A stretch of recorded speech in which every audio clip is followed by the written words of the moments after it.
तमहं वन्दे श्रीगुरो दीनतारणं नष्टप्रायेषु अभद्रेषु नित्यं भागवत सेवया भगवतोत्तमश्लोके भक्तिर्भवति नैष्ठिकी। जय श्री कृष्ण चैतन्य प्रभु नित्यानंद श्री अद्वैत गदाधर शिवासादि गौरभक्त वृंद। हरे कृष्ण कृष्ण कृष्ण हरे हरे, हरे राम राम राम हरे हरे। श्रीमद्भागवत तृतीय स्कंद प्रथम अध्याय। श्री शुक उवाच वरीयाने सति प्रश्नाः कुतो लोकहितं नृप आत्मवित् सम्मतः पुंसं श्रुतब्दादिषुजः परः। सुखदेव गोस्वामी परीक्षित महाराज के बोलছেন, কেন বলছেন? প্রথম স্কন্ধেই পরীক্ষিত মহারাজ প্রশ্ন করেছেন। যখন প্রায়োপবেশনে বসেছিলেন, সমস্ত দেবর্ষি মহর্ষি ব্রহ্মর্ষি ইত্যাদি যত সমস্ত সাধুগণ উপস্থিত হয়েছিলেন, সেখানে এসে সুখদেব গোস্বামী উপস্থিত হয়েছে এবং সকলের সমক্ষে পরীক্ষিত মহারাজ প্রশ্ন রেখেছিলেন, মুমূর্ষু ব্যক্তির কর্তব্য কি?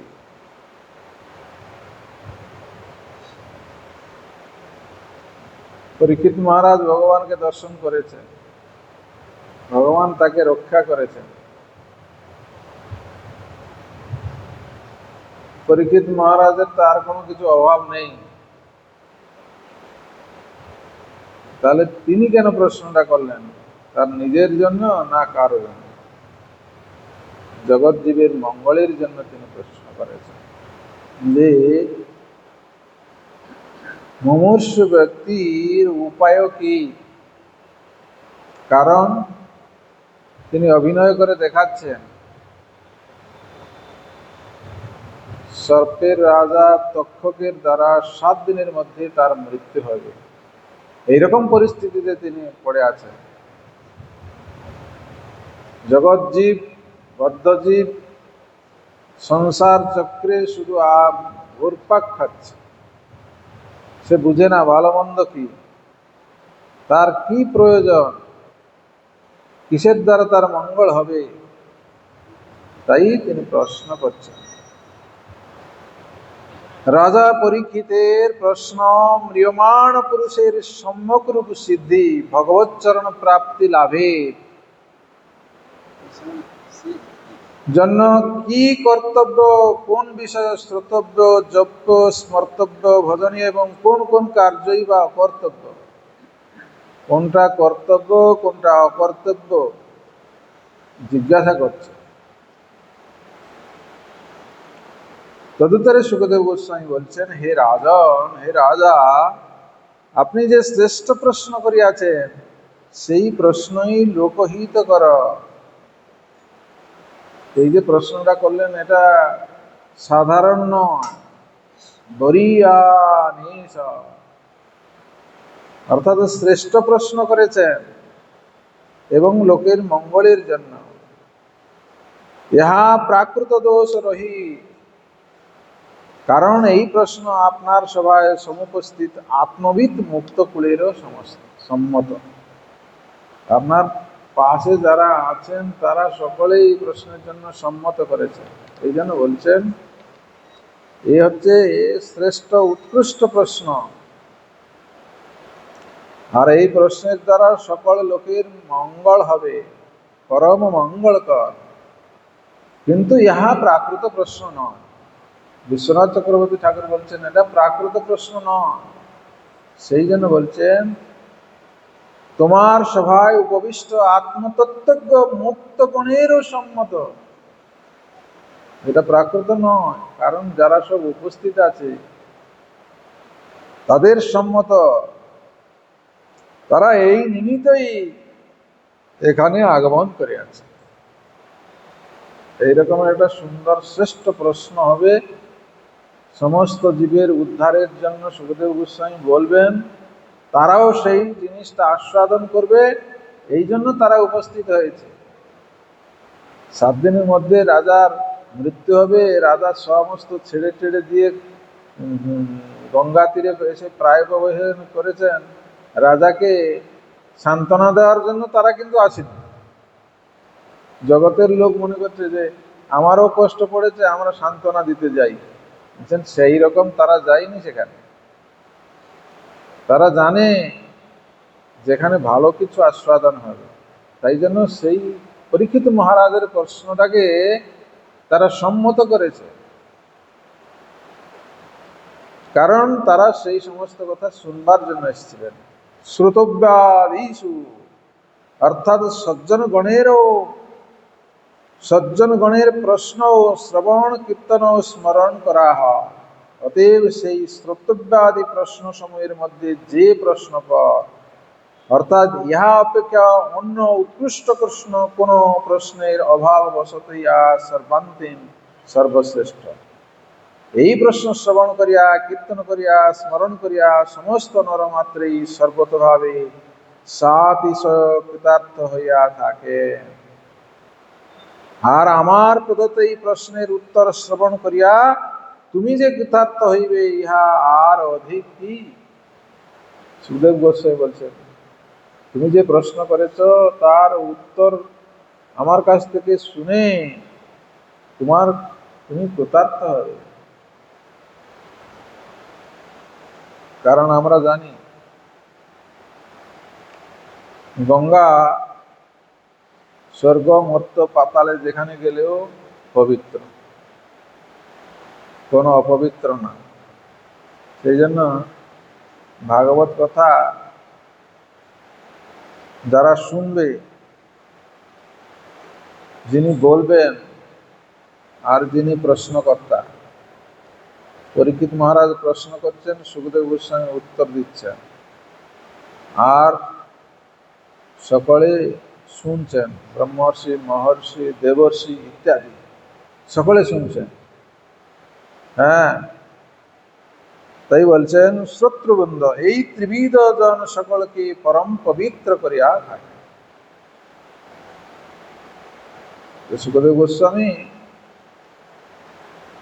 এই শ্লোকে এইভাবে ব্যাখ্যা করে দেখিয়েছেন, শ্রোতব্যাদিনী রাজেন্দ্র নিডংসন্তি সহস্রশঃ অপশ্যতামাত্মতত্ত্বং গৃহেষু গৃহমেধিনাম।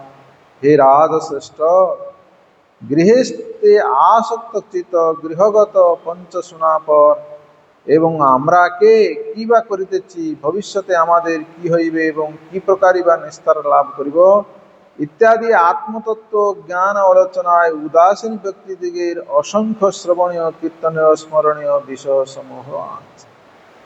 কাদের জন্য বললেন? গৃহেতে আসক্ত চিত্ত, গৃহস্থ নয়। গৃহস্থে আসক্ত চিত্ত কাকে বলা হয়? গৃহব্রত যারা, গৃহটাকে ব্রত করে দিয়েছে। গৃহস্থ গৃহটাকে গৃহব্রত করে না। গৃহস্থ সবকিছু ভগবানের সেবায় উৎসর্গ করে দেয়, আর গৃহমেধি গৃহটাতে আঁকড়ে ধরে থাকে, আর গৃহটাকে ব্রত করছে। গৃহ ব্রত যেরকম দস্যু রত্নাকর গৃহটাই ব্রত করেছিল, অন্যের জিনিস অপহরণ করে সংসার ভরণ পোষণ করত। সেই বলছেন গৃহমেধি নাম অপশ্চাতাত্মতত্ত্বং গৃহেষু গৃহমেধি নাম। গৃহেতে আসক্ত চিত্ত। সুখদেব গোস্বামী বললেন যে এখন তাদের কি অবস্থা না, আত্মতত্ত্ব, জগতের লোক জন্মাচ্ছে, মৃত্যু হচ্ছে, খাচ্ছে দাচ্ছে ঘুরছে ফিরছে, এইটাই বুঝে বসে আছে, এর থেকে আর কিছু বুঝে না। এই জন্য বলছেন আত্মতত্ত্ব জ্ঞান আলোচনায় উদাসীন। কি করে এই জগৎ থেকে, এই সংসার থেকে উত্তীর্ণ হয়ে ভগবত পাদপদ্মে পৌঁছাবো এইটুকু তাদের জ্ঞান নেই। এদের উদাসীন ব্যক্তিদের অসংখ্য শ্রবণীয়, কীর্তনীয় এবং স্মরণীয় বিষয় সমূহ আছে। এই কথাই বললেন। উহাদের পরমায়ু রাত্রিকালে নিদ্রাতেও, রতিক্রিয়াতে এবং দিবাভাগ অর্থ চেষ্টা ও তদ্বারা কুটুম্ব ভরণ কার্যে ব্যয়িত হইয়া থাকে। তাদের ক্রিয়াকলাপ কথা বলছেন।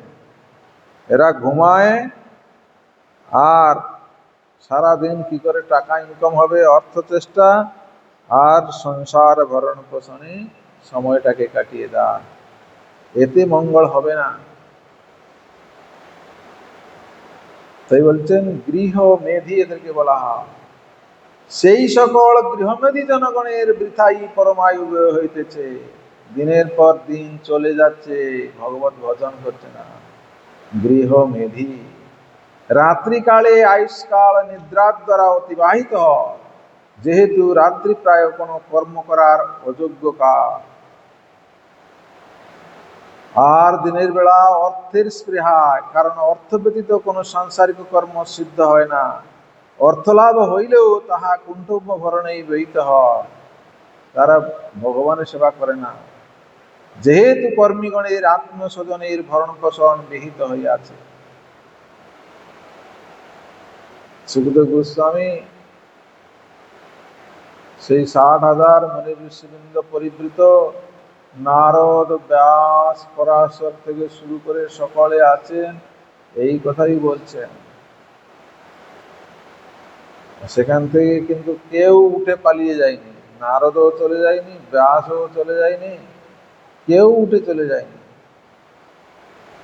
দেহ, স্ত্রী, পুত্রাদি কালের সহিত যুজুস্ব আত্মার সৈন্য সদৃশ, উহারা সকলেই অনিত্য বস্তু। পিতৃ পিতামহগণ সকলেই কালের দ্বারা বিনাশ প্রাপ্ত হয়। স্ত্রী পুত্র দেহাদি অসৎ বসুতে আসক্ত ব্যক্তিগণ পূর্ব আত্মবর্গীর দেহাদির বিনাশ দেখিয়াও দেখিতে পায় না, অর্থাৎ বিনাশের কারণ অনুসন্ধান করিয়া ভগবত বিমুখতা পরিত্যাগ করে না। তারা তাদের পূর্বপুরুষও যেরকম আঁকড়ে পড়েছিল সংসার নিয়ে, এরাও সেই রকম সংসার আঁকড়ে নিয়ে পড়ে আছে। তাদের একটু জ্ঞান হয় না যে তারা কিভাবে ভগবত ভজন না করে দিনটাকে কাটিয়ে দিল, এলো গেল আবার চলে গেল। তাই বলছেন বিনাশ দেখিয়াও দেখিতে পায় না, বিনাশের কারণ অনুসন্ধান করিয়া জানতে চায় না, যে না সেই জিনিসটাকে পরিত্যাগ করতে হবে, এই জিনিসটাকে গ্রহণ করতে হবে, সেটুকু হয় না।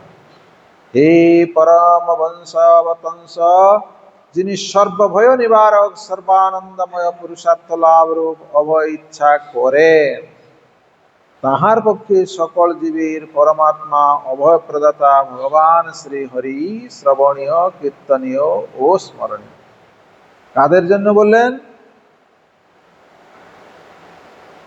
যিনি সর্বভয় নিবারক, সর্ব আনন্দময় পুরুষার্থ লাভ রূপ অভয় ইচ্ছা করেন, যিনি নিজের জীবনকে ভালো পথে পরিচালিত করার জন্য চেষ্টা করেন, তাহার পক্ষে সকল জীবের পরমাত্মা অভয় প্রদাতা ভগবান শ্রী হরি হচ্ছে শ্রবণীয়, কীর্তনীয় আর কি বললেন? প্রথমেই বললেন শ্রবণীয়। আপনারা যে 60,000 মুনি ঋষিবৃন্দ পরিবৃত হয়েছেন, এখানে বসে আছেন, আপনাদের প্রথম কর্তব্য কি? শ্রবণ করা।